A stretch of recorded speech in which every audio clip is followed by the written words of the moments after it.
Hello बच्चों, मैं Rajesh sir आज आपके सामने लेकर आया हूँ बहुत ही महत्वपूर्ण टॉपिक जो कि क्लास 11th केमिस्ट्री का है और जिसका नाम है मूलानुपाती सूत्र और अणुसूत्र निकालना। तो अगर हम देखते हैं कि किसी भी यौगिक का आपको दे दिया जाए या कोई तत्व दे दे और उस तत्व में देखा जाए कि जो यौगिक बनेगा उस यौगिक का आप अणुसूत्र या मूलानुपाती सूत्र निकालें, तो आप किस तरह से उसका सूत्र निकाल सकते हैं वो मैं आपको बताऊंगा। देखिए, अगर हम बात करें अणुसूत्र, तो अणुसूत्र और मूलानुपाती सूत्र क्या होता है तो उसके बारे में थोड़ा जान लें कि अणुसूत्र उस तत्व का सूत्र होता है जिसको वास्तविक सूत्र कहते हैं, परंतु अगर मूलानुपाती सूत्र की बात करें तो जब हम उस सूत्र का सरल अनुपात निकाल लें तो उसको हम बेटा मूलानुपाती सूत्र कहते हैं। तो देखिए वो कैसे निकालते हैं मैं आपको बताता हूं। देखिए, मैं यहां पर आपको बताऊंगा कि अणुसूत्र देखेंगे आप, जैसे मैं कुछ यहां पर फॉर्मूले लिख रहा हूं, जैसे आप देखेंगे CH4 मैंने लिखा, मीथेन, मैं H2O लिख सकता हूं, मैं CO2 लिख सकता हूं, है ना। उसके बाद में C6H12O6 लिख सकता हूं, ग्लूकोज। उसके बाद में एसिटिक एसिड ले लेता हूं, COOH, ठीक है ना। और उसके बाद तो ये इतने सारे मैंने फॉर्मूले लिखे हैं बेटा, ये सब अणुसूत्र है। अब अगर हम बात करें किसकी, मूलानुपाती सूत्र की, मूलानुपाती सूत्र, तो अगर आप बात करें बेटा अणुसूत्र ये वास्तविक सूत्र है और इसका अगर हम सरल अनुपात निकाल लें तो सरल अनुपात निकालने के बाद बनता है मूलानुपाती सूत्र। आप अगर देखेंगे तो CH4 में से कोई नंबर या कोई संख्या आप कॉमन ले सकते हो क्या? अगर आप कोई संख्या कॉमन नहीं ले पा रहे हो तो यानी कि आपका जो मूलानुपाती सूत्र अणुसूत्र होगा वही आपका मूलानुपाती सूत्र होगा। तो देखिए, इसमें आप कुछ संख्या कॉमन नहीं ले पा रहे हो तो आप CH4 ही लिख दोगे, जो अणुसूत्र होगा वही आपका मूलानुपाती सूत्र होगा। दूसरा, H2O में से भी कुछ कॉमन नहीं निकल रहे हैं तो वो आपको H2O ही रहेगा। CO2 में कुछ कॉमन निकल रहा है क्या? नहीं निकल रहा है तो ये आपका CO2 ही रहेगा। दूसरी चीज C6H12O6, ये ग्लूकोज है, इसमें से आप देखेंगे तीनों में से अगर मैं 6 कॉमन निकाल दूं तो 6 कॉमन निकालने के बाद बेटा मेरा क्या बचेगा, C1H2O1।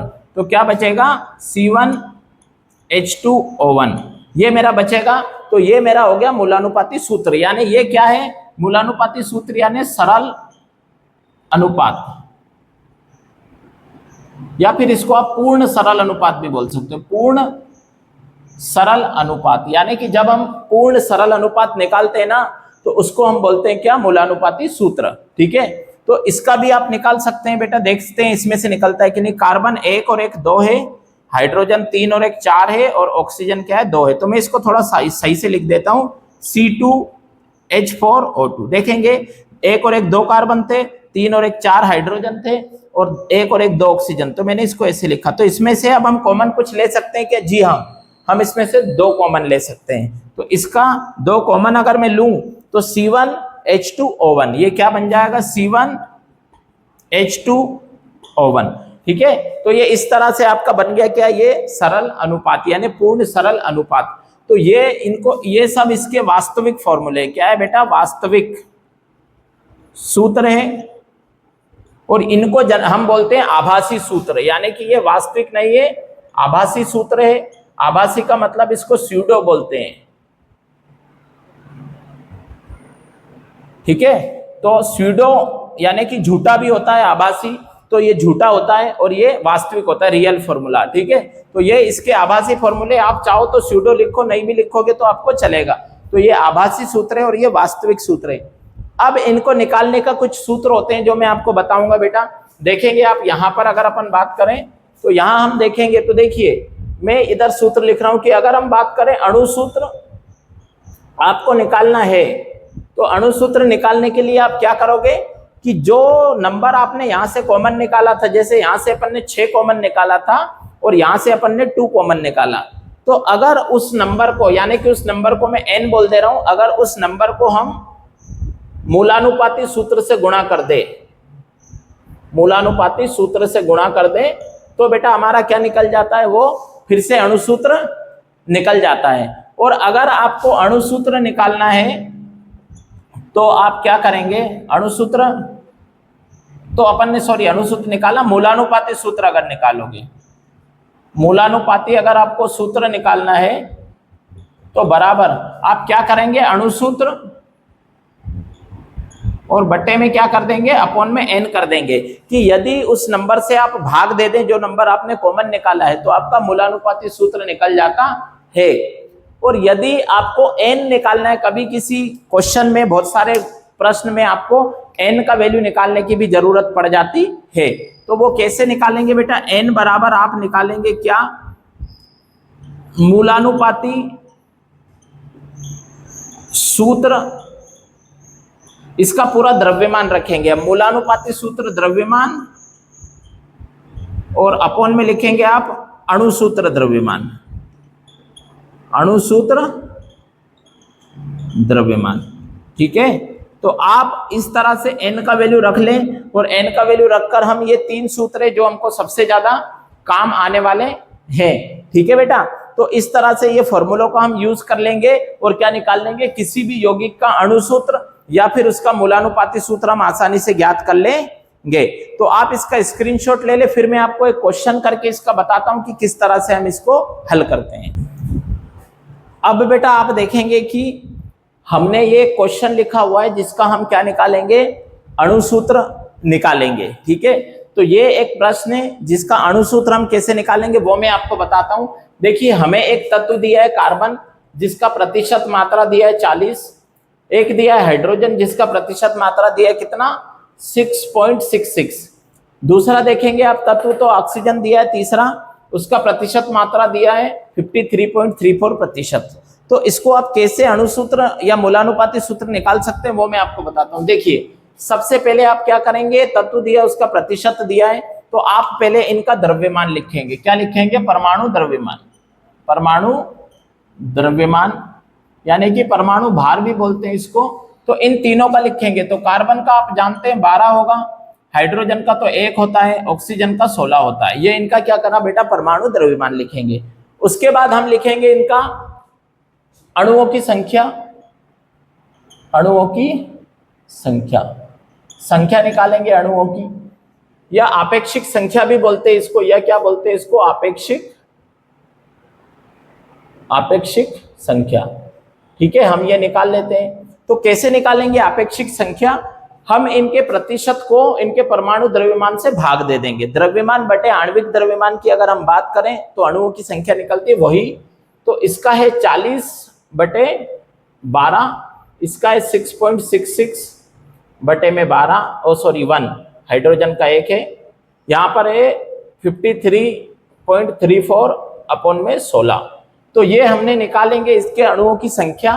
तो देखेंगे 12 दूनी 24, 12 तिया 36, फिर कितना बच गया आपके पास बेटा, 4 बचा, तो 12 दूनी 24, 12 3.33 आता जाएगा। ठीक है, हमेशा आपका 3.33 आता जाएगा।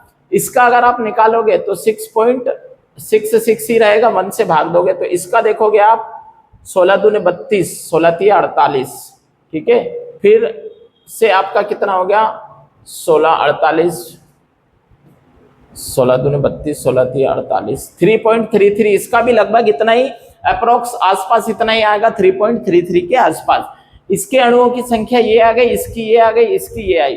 अब हमको क्या निकालना पड़ेगा बेटा, इनका सरल अनुपात। सरल अनुपात निकालेंगे तो आप वो कैसे निकालते हैं, तीनों नंबर को देखेंगे, जितने भी तत्व है उनके अणुओं की संख्या को देखेंगे, इसमें से जिसके अणुओं की संख्या सबसे कम होगी यानी सबसे छोटा होगा उसको आप यहाँ पर तीनों को भाग दे देंगे उससे। तो देखो 3.33, यही दोनों सेम है, इसी से मैं भाग दे रहा हूँ। 3.33, 6.66, 3.33 और ये भी क्या है 3.33 अपॉन में 3.33। तो देखें, इसको अगर मैं बात करूं तो ये 1 आ गया, इसकी अगर मैं बात करूं तो ये 2 आ गया और इसकी बात करूं तो मैं 1 आ गया। तो मतलब ये निकला सरल अनुपात। अगर आपका जो सरल अनुपात एक पूर्ण संख्या नहीं निकलता है तो हम किसी भी एक निश्चित संख्या से तीनों को गुणा करके एक सरल अनुपात बनाते हैं जिसको हम कहते हैं पूर्ण सरल अनुपात। तो यहां हम आखिरी में निकालते हैं पूर्ण सरल अनुपात। ठीक है बेटा। तो पूर्ण सरल अनुपात क्या है, यहां पर तो हमें किसी संख्या से गुणा करने की आवश्यकता नहीं है, क्योंकि ऑलरेडी हमारा एक पूर्ण संख्या है, तो 1 2 1, यानी कि ये आपका क्या निकल गया, पूर्ण अनुपात निकला। और अगर हम इसके मूलानुपाती सूत्र की बात करें, मूलानुपाती सूत्र की बात करें, ठीक है, तो क्या निकलेगा बेटा, कार्बन हमारे पास 1 निकला तो C1, हाइड्रोजन हमारे पास क्या निकला 2 निकला H2 और O1, यानी कि ये आपका निकल गया क्या, मूलानुपाती सूत्र। ठीक है, तो अगर आपको मूलानुपाती सूत्र दिया है और अगर आपको किसी क्वेश्चन में अणुसूत्र भी निकालने को बोलेंगे, तो आप क्या करेंगे, पहले मूलानुपाती जो सूत्र है, देखिए कि आपका ये जो सूत्र है आप निकालेंगे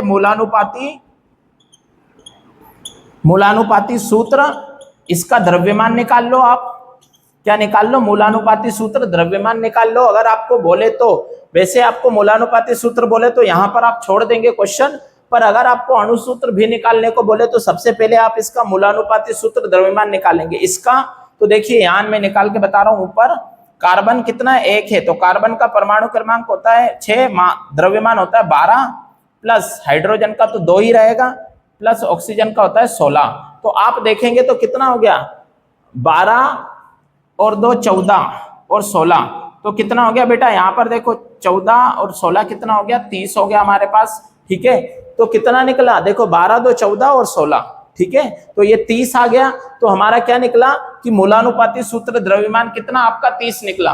अब समझ लो, आपको क्वेश्चन में दिया होता कि आणविक द्रव्यमान आपको कितना दिया है, आणविक द्रव्यमान, ठीक है, अगर बराबर आपको दे रखा है 180 ग्राम, ठीक है, ये 180 ग्राम में आपको आणविक द्रव्यमान दे रखा है, मान लो 180 दिया है, ठीक है, तो आपको आणविक द्रव्यमान अगर 180 दिया तो आप फिर इस क्वेश्चन से कैसे निकालेंगे, सबसे पहले आप निकालेंगे बेटा n, और n का वैल्यू कैसे निकालेंगे आप, वही आणविक द्रव्यमान और बटे में आप क्या करेंगे, मूलानुपाती सूत्र द्रव्यमान, मूलानुपाती सूत्र द्रव्यमान। और जब आप निकालेंगे तो कैसे, आणविक द्रव्यमान आपको दिया था कितना 180, तो n बराबर आप 180 अपॉन में कितना करेंगे 30, तो देखेंगे तो आप कितना आ गया 6 आ गया, n का वैल्यू कितना आ गया बेटा 6, माने कि आपका n आ गया, n बराबर आपका आ गया 6। अब आप मूलानुपाती सूत्र का वही फॉर्मूला लगा लें, आपको अणुसूत्र निकालना है, तो अणुसूत्र बराबर n इंटू मूलानुपाती सूत्र, मूलानुपाती सूत्र।